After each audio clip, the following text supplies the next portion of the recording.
Hey there guys, I'm SonicGhost and welcome back to some more Let's Play Glover. Last time, we started the first world in the game, Atlantis, and in this episode we're going to finish it up. But before we do so, I want to go ahead and start a new game. Yes, I'm going to go ahead and delete it. I do not care what it says, so I'll just put in the same exact initials that were there. And now we're going to want to go ahead and start it up on easy mode. Doing so, we'll load up the first cutscene, which we can skip by just pressing the start button. And here we are in the main area, which I didn't say what the hub world is called. The hub world is actually called Crystal Kingdom, so that's the official name of this place. We're in Crystal Kingdom. Reminds me a lot of Mushroom Kingdom just because the name is very similar. But, we really just want to be in easy mode really quick just for the Garab locator. As you can see, we're pressing a button, Glover goes okay like this. If you're in the level, it will point out Garabs, which are the cards. So if you want to go ahead, press that, go to Quick Game. I'm holding down the R button, by the way. So I actually had that going while I was quitting the game. So let's go ahead and load up the main profile, which we've been using for the Let's Play. And as soon as we go back into it, we'll be back out here. But if you press the R button now, Glover's giving us the OK. He normally would not do that in the normal mode. So we have now put the Garab locator in normal mode. So that's the glitch that allows you to do this. Now, why would you want to have the Garab locator here normal? Well, simply because it just makes finding these things a heck of a lot easier, because some of these things are hidden in certain areas that you would not think of going to. As you see, if you go ahead and press the R button, it'll tell us exactly where these things are. So that makes things so much easier on us. That really does. And wow, I got some distance there now, didn't I? Alright, there we go. We got a few of them here. Now, you don't get any penalty for using the Garab locator in normal mode, but if you use it easy mode, that's how they lock out the bonus levels. Although, I think if you either use cheat codes or glitch your way in there, I think you can still play the bonus levels on easy mode, but I'd rather still just play on normal. This is how I always play it anyways. But as you saw, as soon as our ball touched this guy, it took a hit, and now it has a bandage over it, which Glover's blocking with his hand. Trying to get a better view of the thing. There we go, that's better. Your ball has 3 hits, just like Glover. After it gets hit after 3 times there, then your ball will just fly all over the place, and you'll lose a life. Each ball is a little bit more resistant, except for the crystal, because the crystal, if you look at it the wrong direction, it'll break. So, really, crystal is the most fragile, and this thing's actually the second most fragile. But if you see these spikes, do not touch them. That's an instant kill for your ball. Glover can take the hit, but your ball cannot take it. So, don't do it. Don't hit it. But I'm going to show you guys a little sequence break here, and then I'm going to do it the normal way. But I want to smash these guys first for their Garabs. But what we want to do is you want to take our ball, keep it in ball form, mind you, and grab this thing here. This bottle is a speed power, which makes Glover go insanely fast.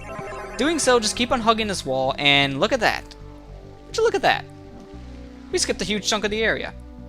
But I'm gonna do this the normal way, the way they expect you to play the level. So let's go back and play it how the game wants us to, the boring way. So boring. Not interesting at all. You need that speed power just to get over that one little area. That's all it's used for. But if you do that little sequence break, then that just makes it a little easier. Also, you can see that bandage transits, I don't even know why I said that, but it transfers over to whatever other ball you use, so that's pretty interesting. And look at that, we're back over here how we normally would be. Yeah. See which way is a lot faster? Although you have to do this if you want to collect all the Garabs, since there's that one ledge to have Garabs. Although you can still kind of skip going over that waterfall, but I felt like just doing it both ways, just to show that you can do that.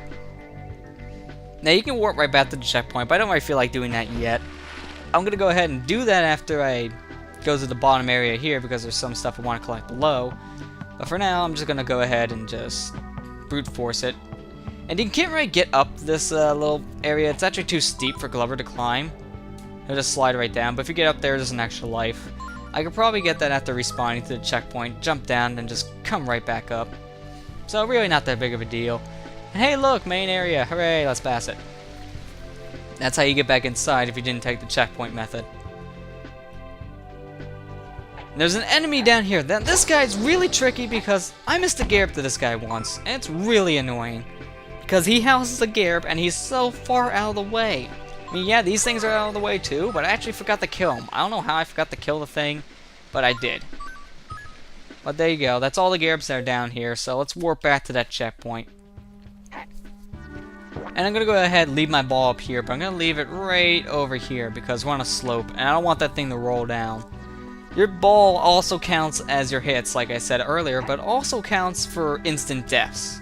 And I kind of failed that jump, fantastic. But your ball also counts for any instant deaths, so like I said earlier, if you...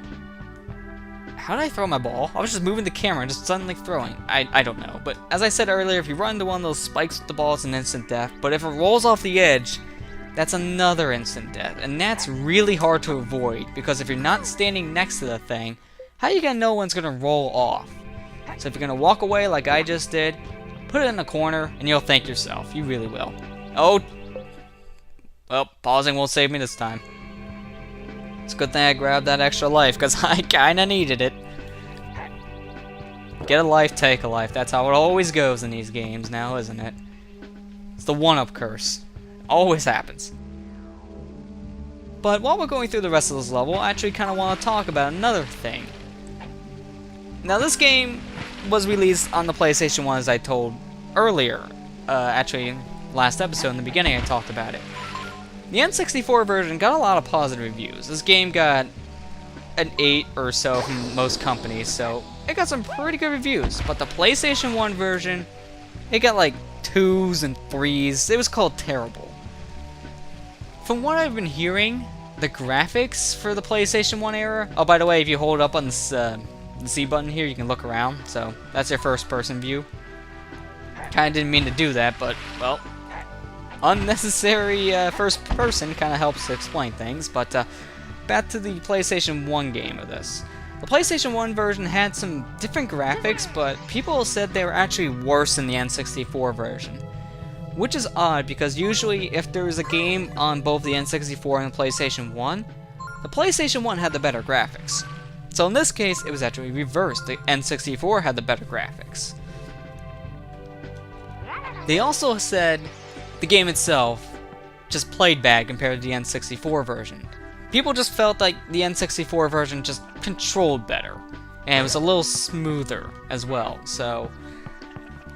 That's mainly the two big noticeable things between these versions, the graphics and just how the game overall plays, but I still need to play the game to see for myself. I still just want to try it. Even though I'm hearing all these negatives, I just want to compare the two. I want to be able to say, I played it, and I want to compare it. So, who knows, maybe before the end of this, I'll have a chance to sit down and try out the PlayStation 1 version, but for now, I'm just going from what I've been reading online. And another thing I want to talk about is the canceled sequel to this game. Glover was originally going to get a sequel. It was going to be called Glover 2. And the box art that they had originally made up looked like it was a reference to Jaws. You'll see Glover kind of hanging out above the water there, swimming, and Cross-Stitch would be below, looking up above him, ready to attack. So it's very reminiscent of Jaws. But this was actually canceled. I'm not exactly sure why, but Hasbro just decided to scrap it altogether. Although they still have gameplay footage leaked around the internet, I have seen some of it, but it's very incomplete. Even though there is gameplay footage of it out there, it looks like very early beta stuff, so they didn't get that far into development before Hasbro decided just to scrap this game altogether. That's disappointing that they scrapped this game, because I would have loved to see a sequel to this game. This was really enjoyable, and honestly, it's an underrated N64 title. I really think people should try out. But enough about that. As you can see, there's this little black void right here. We can't get through holding the ball, but if we let go and walk right into it, then we get to go into the void. Also, right here, there's another new ability for us. These are sticky feet.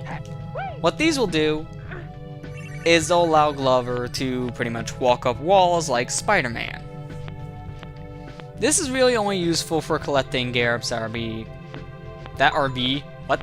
I don't even know what I'm trying to say.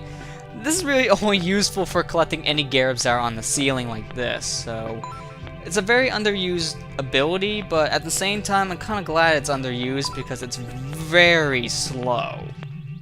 It is extremely slow, and it's also very awkward to control because it works on the same exact control mechanics as it would with you being on the back of your ball, which is kind of inverted controls. But at least with the ball, you can always tell what axis did what on the controller, and never be flip-flop. But whenever the camera moves in this kind of mode, you can never tell, and it's really annoying. If you want to get out of that, you just press the Z button, and then you can go ahead and drop down. You cannot get on your ball at all if you have sticky feet. If you have sticky feet, Glover would pretty much just forget that he can grab the ball and won't even stand on top of it. But you want to hit the switch 2 times because you get an extra life twice in this area, so you get 2 lives, pretty nice, but if you hit it a 3rd time, yeah, not pleasant, isn't it? So, hit it twice, ignore the 3rd one. And with that, we have all Garabs, so now we can get out of here. We didn't need to take our ball down here, but to get more points, take it down here anyways. Not that hard to get out of this area, and if you don't feel like you can make it like that, then you can just warp back to the checkpoint. Unfortunately, I didn't really have that luxury because I already died. But, oh well. We're at the end of the area anyways, so really it's just a matter of me climbing all the way back up this thing, and then we'll be at the very end of the level. So it's not that bad. And luckily, after this, we have a boss fight, and then we'll be done with Atlantis. So our first world will already be beaten, with me tripping over my words. I've been recording for a little while, so that's kind of why my speech is a little tripply, I would say, because I don't know how else to say things. But the past recordings I've been in, or just been doing in general, I've been noticing I've been tripping up my words so much that I've either been saying things I had no idea I said until someone points it out, or I've been saying some of the most bizarre things. Like saying Madrid exists in Super Metroid, very too easy, stuff like that. So I don't even know why I even say stuff like this, but it just somehow comes out like that, and it's really weird. And it's just been a really weird thing that's been happening a lot more as of late. I do it once in a while, but it just seems to be a recurring thing for like every recording session I've been doing as of late. Hopefully it won't be around for too much longer, because it's really weird commentary. That's for sure. But here we go, our first boss. What we need to do with this guy is we need to first transform our ball into the bowling ball and slap him a few times with it. As you see, the blue guy here, he has these little targets on the side, so the best thing to do is to get your bowling ball ready and slap him. That is if you don't walk right into the guy. Well, at least I hit him before he hit me, even though I still got hit.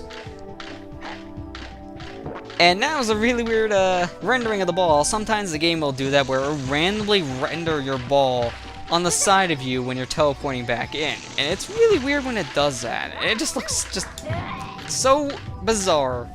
And I had no idea he can instant kill you there. That's a first. Guess you learn something new every day. But I'm having a terrible boss fight here because I'm trying to explain it and trying to be careful at the same time. Let's just try to play normally now. Oh, come on, that was a hit. It touched his side. That should count for something. Okay, there you go. As you see, killing him, he gets you points, so that's how I got an extra life. But with the crab, he'll try to walk around and just pinch you with his, well, pinchers. All you gotta do is ground pound him once, they'll flip him over, and then you ground pound him again to kill him. This guy will be floating around the air, he'll do a dive, and then you can just ground pound him. That fish also releases these big bubbles. Naturally, let's get into one. Or not, just forget that. But one thing I didn't get to note last episode is there's one more control mechanic I forgot to mention, and it's a really useful thing that's not really told to you. If you press the B button to locate your ball, and then you press the R button, you can transform it from a distance. So if you ever feel like your ball is in a place where it'll take hits and, well, be destroyed, you can go ahead and transform it by just pressing the B button then the R button. Makes things so much easier on you. But there we go. Atlantis is now complete. We beat the area and we got all the Garabs, so the bonus level is now open.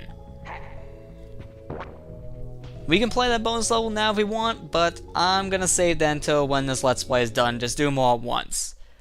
Bonus levels are really just mini games that are there for extra lives. That's really all it is. So that's why I don't really find it all that worth going out of your way and collecting all the Garbs to get the bonus levels. Because besides giving you more lives, which at that point in the game you don't really need, there's no point to doing it. And plus there's cheat codes you can use to get into the area. And with the power of the internet, anyone can find out those cheat codes nowadays, so really, doing this is just for saying you've 100%ed the game. Nothing else.